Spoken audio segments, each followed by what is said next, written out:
여러분, 아직도 우리 주변의 많은 사람들은 비트코인을 돈 없어서 부동산 못 사는 사람들이 떡상을 기대하며 접근하는 변동성 큰 테마주 정도로 생각합니다. 특히 지금처럼 가격이 빠지고 변동성이 커지는 시기엔 수많은 조롱러들이 등장하고 뉴스에선 비트코인 망한다는 얘기가 난무하죠. 아이고, 초상집 왔습니다. 주인장 아직 살아계시죠? 집 팔고 주식 팔고 올인했다던데 진짜 후회 안 하시는 거 맞죠? 그러니까 몰빵하지 말라고 내가 경고했지. 그딴 수준으로 투자가 잘 되겠냐? 네가 좋아하는 세일로 곧 청산된다던데? 비트코인 싸지니까 좋은 거 맞지? 그런데 여러분, 제가 늘 강조드리지만 비트코인은 단순한 투자 대상이 아닙니다. 매수 매도 타이밍, 수익률, 평단가 이런 짜치는 얘기들로 설명하는 그냥 그런 투자 종목이 아니라니까요. 자신의 금융주권과 자유를 향한 구명보트 같은 생명 같은 건데 이걸 언제 사고 언제 팔았어야 했다느니 몰빵이니 분할이니 분산이니 이런 용어들로 표현하는 것 자체가 얼마나 본인이 비트코인에 대한 이해도가 한참 낮은지를 표출하고 있다는 걸 당연히 모르겠죠? 모를 수 있습니다. 사실 그 단계까지 간 사람이 대한민국에서 얼마나 되겠습니까? 물론 그럴 수 있습니다. 이해 못할 수 있어요. 단순 투자 수단이라고 생각할 수 있습니다. 하지만 지구 반대편인 멕시코에서는 그 나라 최대 기업 그룹 중에 하나인 살리나스 그룹의 설립자이자 회장이자 3대 부호인 리카르도 살리나스가 바로 공개적인 비트코인 옹호론자입니다. 그러니까 우리나라로 치면 삼성의 이건희 회장이나 현대의 정의선 회장이 비트코이너라고요. 그것도 공개적으로 비트코인을 지지하고 강력한 발언을 쏟아내는 비트코이너입니다. 어떻게 느낌이 좀 오시죠? 그래서 이번 영상은 비트맥시인 로버트 브리드러브와 리카르도 살리나스 회장이 나눈 대화를 더빙 영상으로 준비했습니다. 과연 멕시코 3대 그룹의 회장은 현재의 법정화폐 시스템을 왜 욕하고 비트코인이 왜 유일한 희망이라고 하는지 지금 바로 함께 들어보시죠. 렛츠고! 많은 사람들이 자유에 대해서 굉장히 생각이 짧습니다. 그냥 내 마음대로 하는 것, 이 정도라고 생각하죠. 그런데 책임은요? 밥 딜런은 이런 말을 했습니다. 영웅이란 자신의 자유에 따르는 책임을 이해하는 사람이다. 자유롭고 싶다면 먼저 제대로 된 인간이 되어야 하는 거죠. 인터넷 초창기에도 비슷한 정책이 있었습니다. 그냥 시장에 맡겨라. 시장이 스스로 정리할 거다. 하이에크의 멋진 영상이 하나 있는데요. 거기서 이런 말을 합니다. 인류에게 가장 중요한 발명은 국가로부터 분리된 새로운 화폐가 될 것이다. 그럼 우리는 이 악순환에서 어떻게 빠져나올 수 있을까요? 비트코인이 우리의 유일한 희망입니까? 이 법정화폐 시스템, 이건 케인즈 경제학의 직접적인 결과물인데 이건 그냥 은으로 만든 말뚝을 뱀파이어 심장에 꽂아버리듯이 끝장내야 합니다. 방법은 하나뿐이에요. 더 나은 선택지를 만드는 것. Always been a libertarian in your thinking? Is this 혹시 예전부터 이런 리버테리언적인 성향이 있으셨나요? 아니면 점점 그렇게 된 겁니까? 어떤 과정을 거쳐서 리버테리안 철학에 도달하게 되신 건가요? Well, I studied economics. 저는 경제학을 공부했었습니다. 그리고 오스트리아 학파 쪽으로 들어갔죠. 그때는 그게 전혀 인기 있는 노선이 아니었어요. 그래서 결국 경제학과에서 쫓겨났습니다. 왜냐면 교수들 전부가 케인즈주의자였거든요. 그리고 제 아버지와 할아버지는 1970년대부터 완전한 근본위주의자들이었습니다. 그래서 닉슨 대통령이 1971년에 달러의 금태환을 디폴트로 내버렸을 때 그 순간 두 분은 바로 깨달았죠. 아, 이 법정화폐라는 건 사기구나. 그렇게 생각하셨어요. 그리고 저도 그런 분위기에서 자랐습니다. 자연스럽게 국가에 대해서 매우 적대적인 사고방식을 갖게 됐죠. 그리고 나중에는 아인랜드 사상에도 빠졌습니다. 아트라스 슈러거드, 파운틴헤드 같은 책들이었죠. 또 쿠바 공산혁명의 참혹한 결과도 직접 봤고 리카라가 사례도 봤죠. 그래서 아주 명확해졌습니다. The bigger the state, the worse. 국가가 커질수록 사람들의 삶은 더 나빠진다. 이건 거의 공식이에요. 그래서 저는 항상 리버테리언적인 입장이었습니다. 그 최근에는 머리 로스바드, 한스 에르만 호페 같은 리버테리언 사상가들의 이론도 더 깊이 읽게 됐고요. 그 사람들이 이 아이디어들을 훨씬 체계적으로 발전시켰죠. 정말 흥미로웠습니다. 그리고 제 생각은 단순해요. 국가는 작을수록 좋다. 그리고 권력은 훨씬 더 분산되어야 한다. 이겁니다. 왜냐하면 큰 국가는 끔찍한 범죄를 저지르거든요. 국가가 클수록 범죄도 커집니다. 그래서 저는 솔직히 말하면 반국가주의자입니다. 이 부분 완전히 공감합니다. 그렇다면 당연히 깊은 탈중앙화도 지지하시겠네요. 우리가 자유라는 단어를 많이 쓰는데요. 많은 사람들이 이 자유를 너무 어설프게 이해하는 것 같아요. 그냥 내 마음대로 하면 되는 거 아니야? 이렇게 생각하죠. 그런데 책임은요? 맞아요. 정확히 그거죠. 제가 기억하기론 밥 딜런이 이런 말을 했습니다. 영웅이란 자유에 따르는 책임을 이해하는 사람이다. 결국 우리에게 필요한 건 이성적인 자기절제죠. 제가 자주 듣는 예가 바로 교통규칙입니다. 우리는 모두 오른쪽이든 왼쪽이든 한쪽 차선으로만 운전하기로 합의했잖아요. 이건 일종의 자기 제한이죠. 근데 역설적으로 그렇게 제한함으로써 오히려 우리의 자유가 더 커집니다. 교통이 더 원활해지고 사고라는 혼돈도 줄어들고요. 사유재산도 비슷한 논리 같아요. 서로 합의해서 남의 거를 훔치지 않는다. 정당하게 취득한 자산은 존중한다.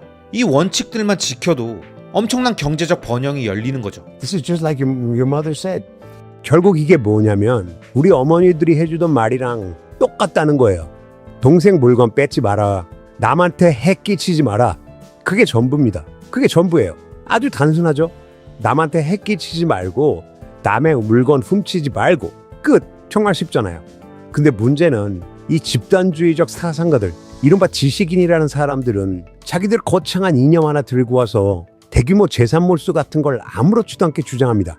더 큰 선을 위하여, 정의를 위하여 이딴 말들을 붙이면서요. 네, 정말 중요한 포인트 같습니다. 말로 들으면 너무 단순한데 사람이라는 존재가 워낙 욕심도 많고 기회주의적이라서 자꾸 남의 걸 탐내게 되는 것 같아요. 그쵸? 잘 들어보세요. 인간이 무언가를 가지는 방법은 딱 두 가지뿐입니다. 하나는 열심히 일해서 직접 만들어내는 것, 다른 하나는 훔치는 것. 이게 끝이에요. 부자가 되는 방법도 마찬가지죠. 딱 두 가지, 만들거나 뺏거나. 바스티아가 이걸 정말 잘 말했어요. 약탈이라는 개념으로. 솔직히 말해서 약탈이 훨씬 쉽습니다. 전쟁, 약탈, 도둑질, 이게 땀 흘려서 생산하는 것보다 훨씬 빠르게 부자가 되는 방법이에요. 맞습니다. 근데 문제는 그건 생산에 기생하는 방식이라는 거죠. 모두가 약탈만 하려고 들면 결국 훔칠 게 아예 없어지잖아요. 정확히 그거예요. 그리고 그게 바로 오늘날의 쿠바의 모습입니다. 쿠바라는 섬, 원래는 정말 아름다운 곳이고 자연자원도 풍부하고 토지도 비옥하고 잠재력이 엄청났던 나라였어요. 근데 지금은요, 굶주림 상태예요. 전기도 없고 불도 안 들어오고 완전히 엉망입니다. 왜냐? 국가가 너무 커져버렸어요. 완전히 기생충이 돼버렸습니다. 근데 아무도 일하려고 하지 않습니다. 그리고 미래에 대한 희망이 있던 사람들은 다 떠나버렸죠. 결국 남은 건 사회의 최악의 부분만 남게 되는 거죠. 끔찍한 상황입니다. Yeah, and this is where I think Bitcoin matters so much because it's 네, 그리고 바로 저는 이 지점에서 비트코인이 정말 중요해진다고 생각합니다. 우리는 역사 내내 사람들이 서로를 죽이거나 훔치지 못하게 하려고 법을 만들고 또 만들었잖아요. 그런데 그 대가가 뭐였냐? 바로 폭력을 국가에 독점시켜버린 겁니다. 모든 강제적, 모든 무력, 전부 국가 손에 몰아준 거예요. 그리고 항상 똑같은 질문이 나옵니다. 그럼 그 권력을 감시할 사람은 누구지? 그리고 그 다음은 늘 뻔합니다. 권력을 잡은 누군가가 법을 자기 입맛대로 휘어버리죠. 자기한테 유리하게, 남들한텐 불리하게. 그래서 이런 말이 있죠. 사람들은 법을 따르지 않는다. 사람들은 인센티브를 따른다. 결국 행동을 결정하는 건 법이 아니라 유인 구조라는 거죠. 그래서 비트코인이 중요한 겁니다. 비트코인은 그 누구도 독점할 수 없고 누구 마음대로 조작할 수 없는 돈이고 물리적으로 빼앗기도 매우 어려운 형태의 자산이잖아요. 이건 결국 인간의 인센티브 구조를 근본적으로 재설계하는 일이라고 생각합니다. 맞습니다. 정확히 그렇죠. 보세요. 잘못된 쪽엔 뭐가 있습니까? 거대한 국가, 그리고 그걸 떠받치고 있는 건 법정 앞에 세금, 그리고 법정 앞에 기반의 도둑질. 네, 도둑질 맞습니다. 그게 바로 인플레이션이에요. 인플레이션은 세금입니다. 근데 아무도 그걸 세금이라고 인식 못하죠? 아무도 제대로 이해하고 있지 못해요. 하지만 이건 100% 국가 책임입니다. 이렇게 돈을 많이 찍어내니까 국가는 끝없이 커집니다. 괴물처럼 비대해져요. 전례 없는 규모로요. 솔직히 말해서 어디 가서 돈 찍어서 적자 메우겠습니다. 이런 소리 하면 보통은 회의실에서 쫓겨나죠. 미친 소리라고 하죠. 근데 국가는 그걸 아무렇지도 않게 합니다. 그게 지금 우리가 살고 있는 시스템이에요. 그럼 반대편을 보세요. 완전히 반대 극단. 강한 돈, 하드머니, 비트코인. 이건 개인을 강화시킵니다. 개인을 보호합니다. 국가의 도둑질로부터. 셀프 커스터디 지갑 하나면 국가가 손을 못 댄다니까요. 그리고 자산 상황이 위험해지면 짐 싸서 다른 나라로 가면 됩니다. 자산 들고 그대로. 막을 방법이 없어요. 당연히 이게 맞는 방향이죠. 근데 권력을 쥐고 있는 사람들은 당연히 이걸 좋아하지 않죠. 그래서 저는 오히려 조금 놀랐습니다. 미국에서 비트코인이 현재 행정부에 의해서 어느 정도 홍보되고 받아들여지고 있다는 게요. 어쩌면 그 사람들은 근시안적으로 생각하고 있는 것 같아요. 아마 그들은 이 기술이 가진 진짜 의미를 아직 제대로 이해하지 못했을 수도 있죠. 인터넷 초창기에도 괜히 건드리지 마라, 시장에 맡겨라 이런 정책 기조가 있었잖아요. 정부가 개입하지 않고 그냥 시장에 알아서 정리하게 두자는 거였죠. 저는 그게 비트코인에도 우리가 기대할 수 있는 최선의 시나리오라고 봅니다. 적어도 지금은 그 방향으로 가는 것 같고요. 그리고 하이에크의 아주 유명한 영상이 하나 있는데요. 그가 이런 말을 합니다. 인류에게 정말 중요한 일은 국가와 분리된 새로운 화폐를 교묘하고 우회적인 방식으로 발명하는 것이다. 굉장히 흥미로운 예언이었죠. 그리고 그게 실제로 일어나 버렸습니다. 정말 놀라운 일이에요. 사토시 나카모토가 우리에게 남겨준 게 바로 이거니까요. 자, 여러분, 살리나스 회장의 이야기 잘 들으셨죠? 도대체 지금 이 세상이 뭐가 문제고 왜 비트코인이 등장했는지 그리고 왜 의미가 있는지를 쭉쭉 설명해주고 있는데요. 이어지는 2부에선 본격적인 비트코인 얘기가 나오면서 결국 우리 같은 일반인들이 왜 부동산을 팔고 비트코인을 사야 하는지, 왜 주택담보대출을 받아서 비트코인을 사야 하는지를 살리나스 회장이 쭉 설명해주는 내용이 나오니까요. 조금만 기다려주시기 바랍니다. 아, 참고로 이 원본 영상 제목이 집 팔고 비트코인 사세요 이겁니다. 아시겠죠? 여러분, 비트코인 가격 쭉쭉 빠지고 제대로 된 반등도 안 나오니까 우리 주변에 많은 사람들이 이런 얘기를 하죠. 야, 코인은 쓰레기야. 그 이상 그 이하도 아니라니까? 그놈 누구냐? 그래, 마이클 세일러. 잘난 척하면서 빚내서 비트코인 사더니 조만간 파산당한다는데? 아무튼 요즘 어린 것들은 세상 물정 모르고 겁이 없다니까. 멀쩡한 집을 팔고 코인을 사. 아마 많은 구독자님들께서도 이런 얘기들을 다 한 번씩은 들어보셨을 텐데요. 저도 나름 2022년부터 비트코인 관련 영상을 만들어 오면서 상승장과 대하락장, 반등 구간, 떡상 구간 다양한 순간순간들을 다 봤는데요. 하락장에 입으로만 나불대면서 비트코인 놀리고 조롱했던 사람은 하락장이 지난 이후에 꾸준하게 입이 아닌 행동으로 비트코인을 모아온 사람들에게 무조건 상대적 박탈감을 갖게 되어 있습니다. 그리고 시간이 지날수록 더 만회할 타이밍만 찾고 있죠. 더 빨리 오를 알트코인, 한방에 따라잡을 고배율 레버리지 선물, 비트코인 트레저리 기업의 2배, 3배 레버리지 ETF, 그러면서 계속 도파민 중독에 빠져들고 결국 스스로 무너지게 됩니다. 그런데 여러분, 멕시코 3대 재벌그룹의 회장인 리카르도 살리나스는 비트코인을 그냥 계속 사라고 하죠. 그러면서 비트코인의 가격 얘기를 하는 게 아니라 개인이 스스로 자신의 돈을 정부로부터 지킬 수 있는 유일한 수단이라고 하죠. 뭐 하나 부족할 것 없어 보이는 멕시코 재벌이 왜 이런 얘기를 할까 진짜 궁금하지 않으십니까? 그럼 이번 얘기를 제대로 들으셔야 합니다. 아시겠죠? 지금 바로 함께 보시죠. 가장 교묘하고 사악한 문제 중에 하나는 저축하는 사람들이 도둑맞고 있다는 사실을 전혀 모르는 것 같아요. 이 법정화폐 시스템을 보세요. 이건 케인즈 경제학에 나온 괴물입니다. 이건 죽여야 합니다. 진짜로 마치 뱀파이어 심장에 은턴안을 박아 넣듯이 완전히 끝장내야 합니다. 그리고 바로 그 지점 때문에 저는 비트코인에 대해서 굉장히 낙관적입니다.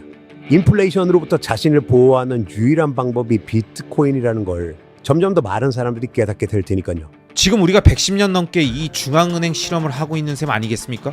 도대체 이 실험의 후유증을 얼마나 오랫동안 겪어야 할까요?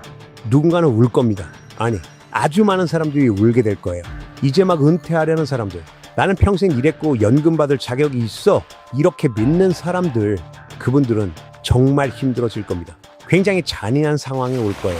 It's a very interesting, 정말 놀라운 일이에요. 사토시 나카모토가 우리에게 남겨준 게 바로 이거니까요. And there's others too. You know, Tesla had written about something like Bitcoin a long time ago. Henry Ford. 진짜 대단합니다. 그리고 사실 이런 생각을 한 사람이 한 명만 있었던 것도 아닙니다.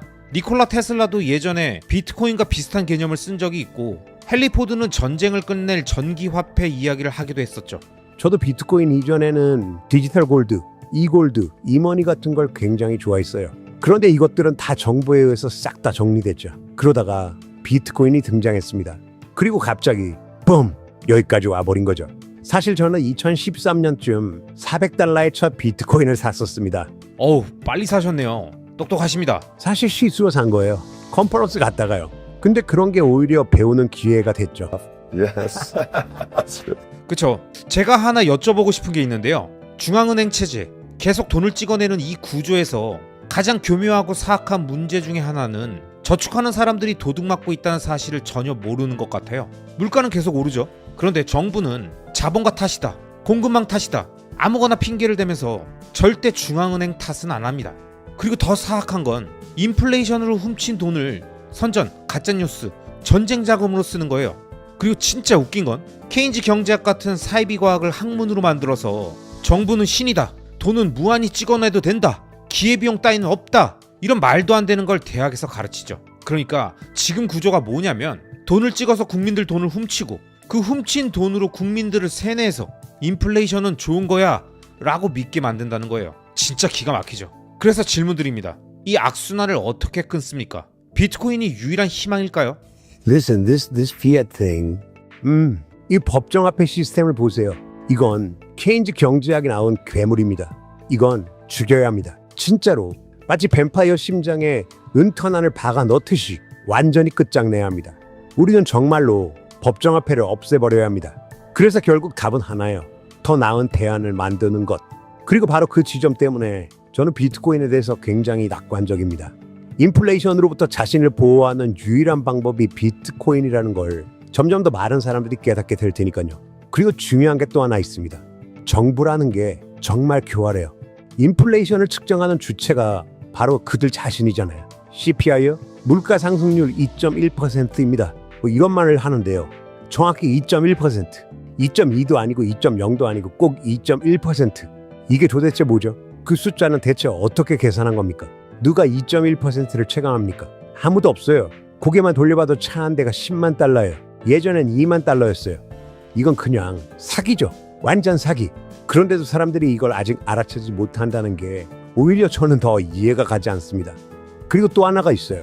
우리가 흔히 말하는 인플레이션 세금, 즉 화폐 가치가 떨어지면서 물가가 오르는 현상. 그런데 이건 진짜 문제의 절반도 설명하지 못합니다. 지난 40년 동안 우리는 엄청난 기술적 디플레이션을 겪어왔어요. 원래라면 우리는 훨씬 더 부자가 됐어야 했고 물가는 전반적으로 훨씬 더 낮았어야 했습니다. 그런데 그 기술 발전으로 생긴 혜택이 국민들 주머니로 간 게 아니라 정부의 구매력으로 들어갔어요. 그러니까 이건 이중절도입니다. 단순한 인플레이션 문제가 아니에요. 기술 덕분에 내려갔었어야 할 가격까지 정부가 다 가져가 버린 거예요. 정말 중요한 포인트네요. 사람들이 2%라는 숫자 최면에 걸려서 사실 우리가 누렸어야 할 가격 하락을 아예 생각도 못하죠. 제가 TV를 수십 년 동안 팔아왔거든요. 40년 전에 14인치 컬러 TV, 수동 다이얼 달린 거 그게 그 당시 돈으로 400달러였습니다. 그런데 지금은 80인치 초대형 화면, 화질은 비교도 안 되게 좋아졌고 가격은 똑같이 400달러예요. 이 차이를 생각해보세요. 그 혜택이 소비자한테 간 게 아닙니다. 맞아요. 전자제품만큼은 기술 발전 속도가 빨라서 가격 하락이 화폐 인플레이션을 이기고 있는 거의 유일한 영역이죠. 그런데 이건 실물 상품 전체의 문제죠. 맞습니다. 우리는 이런 가격 하락을 원래 모든 산업에서 봐야 정상인 거죠.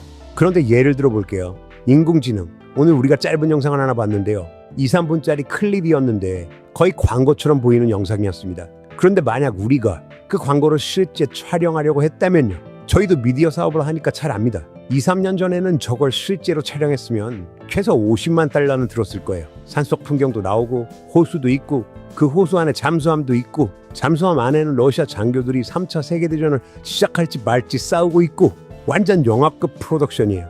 광고로 써도 손색이 없죠. 그런데 그 사람이 뭐라고 했는지 아세요? 5,000달러가 들었다고 합니다. 그리고 내년에는 500달러면 만들 수 있을 거라고요.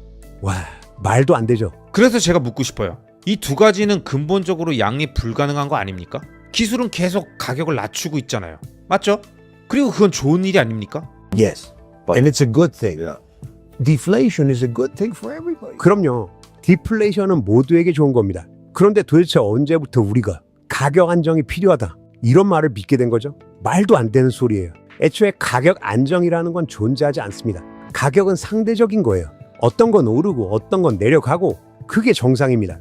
특히 기술 가격은요. 이건 빠르게 떨어져야 정상이죠. 계속 싸져야 되는 겁니다. 이와 관련돼서 저는 늘 이렇게 설명합니다. 가격이라는 건 결국 어떤 문제를 해결하는 데 들어가는 노력의 크기, 그걸 대략적으로 표현한 숫자일 뿐이라고요. 그럼 당연히 시간이 갈수록 더 싸게, 더 빠르게, 더 효율적으로 문제를 해결할 수 있어야죠. 그게 자본주의의 목적이고 그게 교환과 시장의 의미 아니겠습니까? 그런데 우리는 이상하게도 가격은 올라야 한다, 물가는 안정돼야 한다, 이런 생각에 세뇌되어 버렸어요. 그리고 더 웃긴 건 연준이 나와서 말하죠. 우리는 인플레이션 2%를 목표로 합니다. 완전 도둑놈들이에요. 진짜로요. 아시잖아요. 매년 2%씩 부를 빼앗기는 거. 이거 사실상 엄청난 부유세입니다. 매년 자산의 2%를 가져간다고 생각해 보세요. 복리로 한번 계산해 보시면 답이 나옵니다. 이거 재앙이에요. 35년 지나면 자산이 반토막 납니다. 그냥 절반이 날아가는 거예요. 제가 며칠 전에 데이터를 봤는데요. 법정화폐 체제가 시작된 이후로 달러 가치가 99% 사라졌습니다. 99%. 거의 전부 증발한 거죠. 아마 1914년부터 계산한 수치였던 것 같은데 어쨌든 충격적입니다. 이건 말도 안 되는 거죠. 진짜 놀랍네요. 연준이 만들어진 게 1913년이니까 지금 우리가 110년 넘게 이 중앙은행 실험을 하고 있는 셈 아니겠습니까? 도대체 이 실험의 후유증을 얼마나 오랫동안 겪어야 할까요? 이게 끝나고 나면 지적 경제적으로 어마어마한 숙취가 올 겁니다. 만약 비트코인이 성공해서 중앙은행 체제가 사라진다고 가정하면 우리가 정상 궤도로 돌아오는데 얼마나 걸릴까요? 누군가는 울 겁니다. 아니, 아주 많은 사람들이 울게 될 거예요. 그리고 늘 그렇듯이 가장 약한 사람들, 가장 취약한 사람들이 제일 큰 대가를 치르게 되어 있죠. 이게 무슨 말이냐면요. 이제 막 은퇴하려는 사람들, 나는 평생 일했고 연금 받을 자격이 있어, 이렇게 믿는 사람들, 그분들은 정말 힘들어질 겁니다. 굉장히 잔인한 상황에 올 거예요. 왜냐면 가장 먼저 무너지는 사람들이 바로 고정소득자들이거든요. 연금 생활자, 연금이 고정된 사람들, 이 사람들이 제일 먼저 박살납니다. 곧 우리가 보게 될 건 뻔합니다. 이놈들은 정부 부채를 화폐화할 겁니다. 그리고 결국 인플레이션으로 부채를 녹여버리겠죠. 액상화해버리는 거예요. 부채를 인플레이션으로 녹여 없애는 겁니다. 이게 무슨 뜻이냐고요? 고정소득 받는 사람들의 실질 소득이 0에 수렴하게 된다는 뜻입니다. 그냥 삶이 붕괴되는 거죠. 그리고 저는 그걸 직접 경험해 봤습니다. 여러분, 이번 얘기 어떠셨습니까? 정부는 도둑이다. 2% 인플레이션은 세금이다. 기술 발전 덕분에 우리는 원래 더 큰 부자가 됐었어야 했다. 이거 그냥 음모론처럼 들리실 수도 있는데요. 그런데 숫자를 보면 진짜 웃음이 안 나옵니다. 그래서 우리에게 중요한 질문은 이겁니다. 계속 당하면서 살 것인가? 아니면 다른 옵션을 가질 것인가? 그리고 이와 관련돼서 리카르도는 분명하게 말하죠. 더 나은 돈이 나오면 사람들은 결국 이동한다. 자, 영상 내용 듣다 보시니까 인플레이션과 정부의 세금을 통한 강탈 행위 등에 대해서는 어느 정도 이해가 되셨을 텐데요. 자, 그럼 이걸 방어할 수 있는 게 비트코인 뿐이냐? 그밖에 없냐? 다른 것들도 되는 거 아니냐? 이런 이어지는 질문들에 대한 답은 3부 영상에서 쭉쭉 설명드리겠습니다. 장기 고정금리 대출을 활용해서 비트코인을 사는 것도 방법입니다. 그냥 보유하세요. 그리고 비트코인을 활용해서 이자를 충당하면 됩니다. 이거 괜찮은 전략이에요. Long Bitcoin, short fiat, fixed rate, as good as it gets. 비트코인 롱, 법정화폐 숏, 고정금리 부채. 이보다 더 좋은 조합은 없죠. 실패하기 어려운 필승 조합이죠. 지난 10년 동안의 집값을 비트코인 기준으로 보면 집값이 사실상 99% 하락했다는 걸 깨닫게 되거든요. 비트코인 기준으로 말이죠. 영화 매트릭스에서 모피어스가 네오에게 빨간 약과 파란 약을 제시하죠. 그리고 네오가 선택합니다. 다시 잠들어서 환상 속에 머물 것인지 아니면 진실 속에 들어갈 것인지. 비트코인은 단순히 사람들이 이 금융적 피해에서 살아남도록 돕는 것뿐만이 아니라 사람들의 사고 자체를 열어주는 거죠. 여러분, 멕시코 3대 그룹 회장이자 재벌인 리카르도 살리나스는 부동산을 팔고 비트코인을 사라고 말합니다. 이게 뭔 소린가 싶죠? 살리나스는 이제는 부동산에 투자하면서 화폐 가치 하락을 방어하는 것보다 집을 팔고 비트코인을 사거나 담보대출을 받아서 비트코인을 매수하고 매달 이자를 비트코인으로 충당하는 게 훨씬 더 현명한 투자 방식이라고 말합니다. 도대체 왜 세상 아쉬울 것 없는 멕시코 재벌그룹 총수가 우리에게 이런 말을 해줄까요? 이 사람은 자신의 그룹 계열사로 금융, 소매, 미디어, 통신 등 다양한 산업에 걸친 기업들을 보유하고 있고요. 심지어 은행도 가지고 있습니다. 그런데 그런 3대 그룹 총수가 우리가 사용하는 종이화폐, 즉 정부 마음대로 찍어낼 수 있는 이 법정화폐 시스템은 없어져야 한다고 말합니다. 은행까지 보유하고 있는 3대 그룹 회장이 이렇게 말한다니까요. 그러면서 우리에게 비트코인이 유일한 대안이라고 하는데 도대체 어떤 생각인지 그의 이야기를 함께 들어보시죠. And I've been there. We lived through that in the 80s in Mexico. 저는 그걸 직접 겪었습니다. 80년대 멕시코에서요. 저는 1981년에 일을 시작했고 1983년에 나라가 파산했습니다. 그리고 우리 회사도 무너졌죠. 그래서 제 역할은 이 회사들을 다시 살리는 일이었습니다.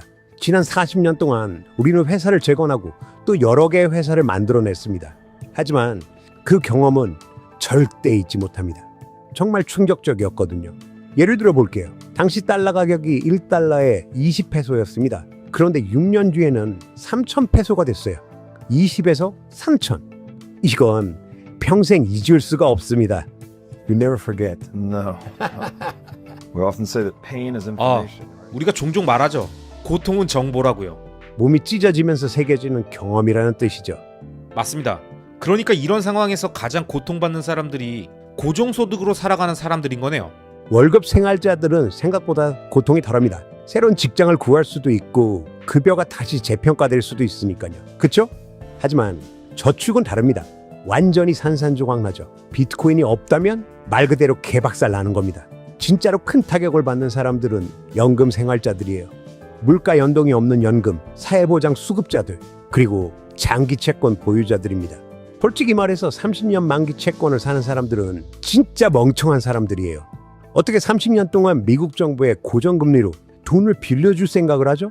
이건 아마 최악의 금융 선택일 겁니다. 저도 대학에서 이른바 무위험 수익률을 배웠을 때 머리가 정말 멍해졌습니다. 무위험 수익률이라는 게 어떻게 존재하죠? 사람들은 말하죠. 정부는 돈을 찍어서 갚을 수 있으니까 디폴트는 없다고요. 뭐 그렇게 정의하면 맞다고 할 수도 있겠네요. 그런데 그건 착시일 뿐이잖아요. 말씀하신 것처럼 실질 수익률은 마이너스지만 명목 수익률만 플러스면 사람들은 그걸 무위험이라고 부르는 거죠. 이런 착시가 정말 많습니다. 우리는 종종 오렌지 필이라는 표현을 쓰는데요. 영화 매트릭스에서 모피어스가 네오에게 빨간 약과 파란 약을 제시하죠. 그리고 네오가 선택합니다. 다시 잠들어서 환상 속에 머물 것인지 아니면 진실 속에 들어갈 것인지. 비트코인은 단순히 사람들이 이 금융적 피해에서 살아남도록 돕는 것뿐만이 아니라 사람들의 사고 자체를 열어주는 거죠. 이건 정말 흥미로운 부분입니다. 비트코인을 공부하기 시작하면 현실을 가리고 있던 베일이 하나씩 걷히기 시작하니까요. 그렇다면 이것이 왜 오렌지 필이랑 연결될까요? 사람들은 이 경험을 통해서 한 단계 올라가게 되는 걸까요? Well, like you said in that movie, they don't realize they're inside the matrix. 글쎄요. 말하시는 것처럼 그 영화 속에서도 사람들은 자신이 매트릭스 안에 있다는 사실을 깨닫지 못하죠. 대부분의 사람들은 제대로 교육받지 못했고 자신이 함정 속에 있다는 사실도 알지 못합니다.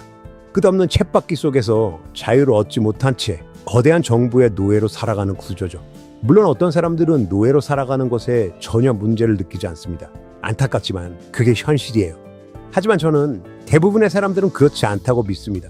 우리는 자유롭기를 원하죠. 자신의 선택을 스스로 통제하고 싶어합니다. 그리고 비트코인을 통해서 이 사실을 깨닫는 순간이 빠르면 빠를수록 좋습니다. 그래서 저는 공동저자들과 함께 비트코인 계몽이라는 책을 썼습니다. 그 책에서 제가 법정화폐를 얼마나 불신하는지 그리고 그걸 얼마나 혐오하는지가 잘 담겨있죠.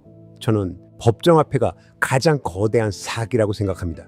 그리고 그 사기에서 벗어나는 유일한 길이 비트코인이라고 보는 거죠. 비트코인은 사람을 책임 있는 존재로 만듭니다.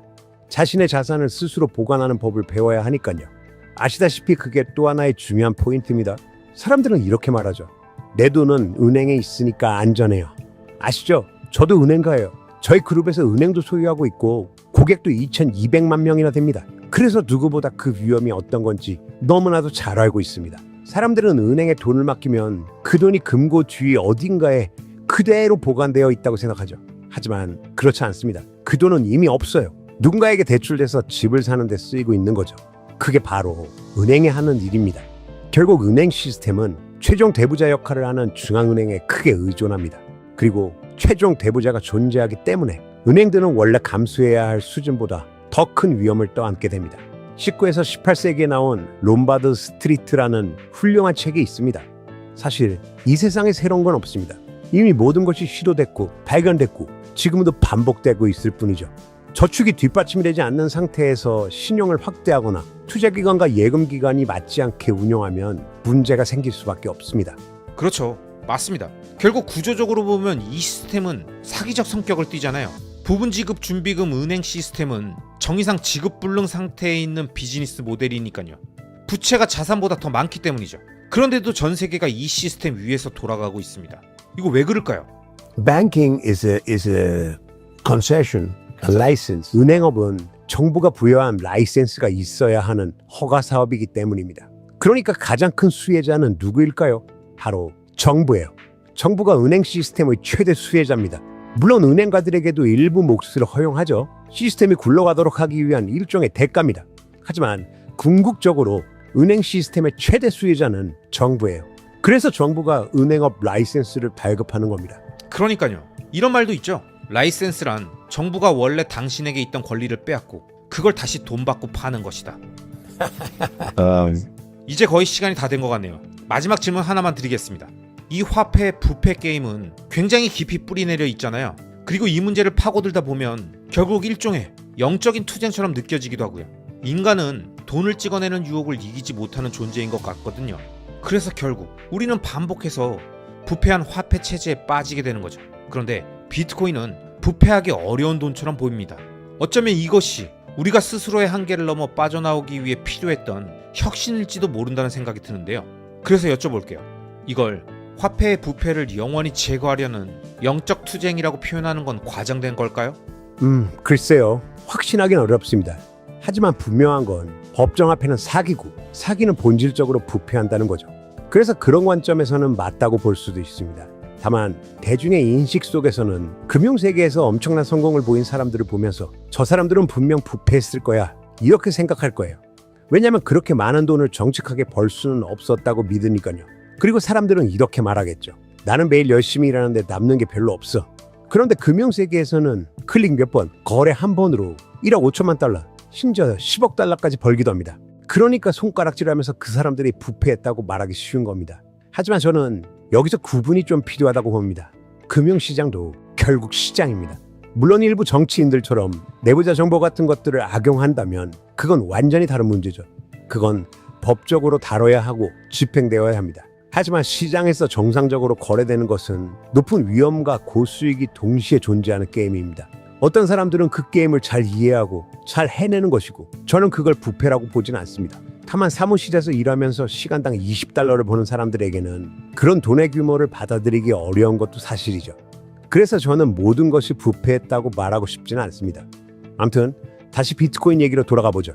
비트코인은 가능한 한 가장 순수한 형태의 돈입니다. 게임의 규칙도 모두에게 명확하죠. 여기 블록체인이 있고 여기 코인이 있습니다. 제가 당신에게 보낼 수도 있고 당신은 여자친구에게 보낼 수도 있고 그녀가 다시 저에게 보낼 수도 있죠. 그리고 절약하는 습관도 있고 함부로 쓰지 않는다면 복잡한 금융기법 없이도 좋은 결과를 얻을 수도 있습니다. 그래서 저는 대부분의 사람들에게 이렇게 말합니다. 집이 있고 그걸 투자라고 생각한다면 Sell the house and buy Bitcoin, or and rent, or keep the house, take a mortgage, buy Bitcoin. 집을 팔고 비트코인을 사십시오.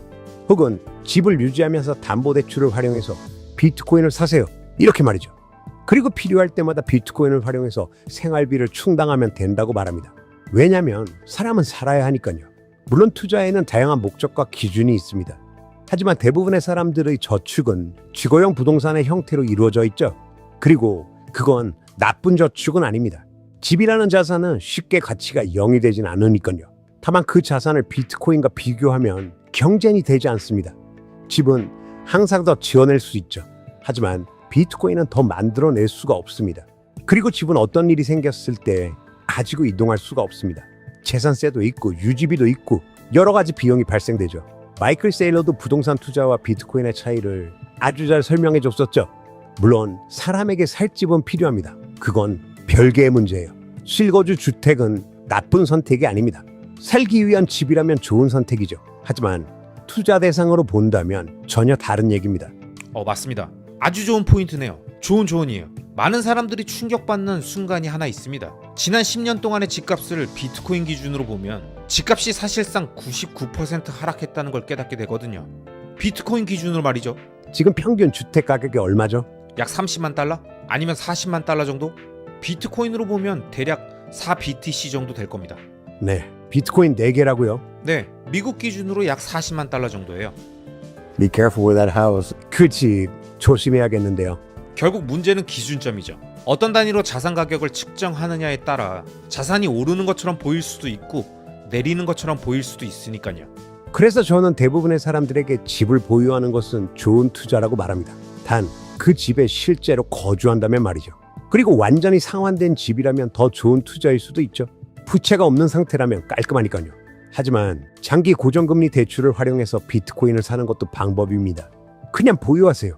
그리고 비트코인을 활용해서 이자를 충당하면 됩니다. 이거 괜찮은 전략이에요. 아, 좋은 조언입니다. Long Bitcoin, short fiat, fixed rate. As good as it gets. 비트코인 롱, 법정 앞에 숏, 고정금리 부채. 이보다 더 좋은 조합은 없죠. 실패하기 어려운 필승 조합이죠. 여러분, 멕시코 3대 그룹 총수인 리카르도 살리나스가 자신한테 이득될 게 하나도 없는데 우리에게 생존 전략을 깔끔하게 정리해줬죠. 비트코인 롱, 법정 앞에 숏, 고정금리 대출 활용. 어떻게? 부동산 팔거나 주택담보대출을 이용해서 비트코인을 산다. 이게 바로 오늘 영상의 핵심입니다. 아시겠죠? 그럼 오늘도 끝까지 함께 해주신 모든 구독자님들을 리스펙합니다.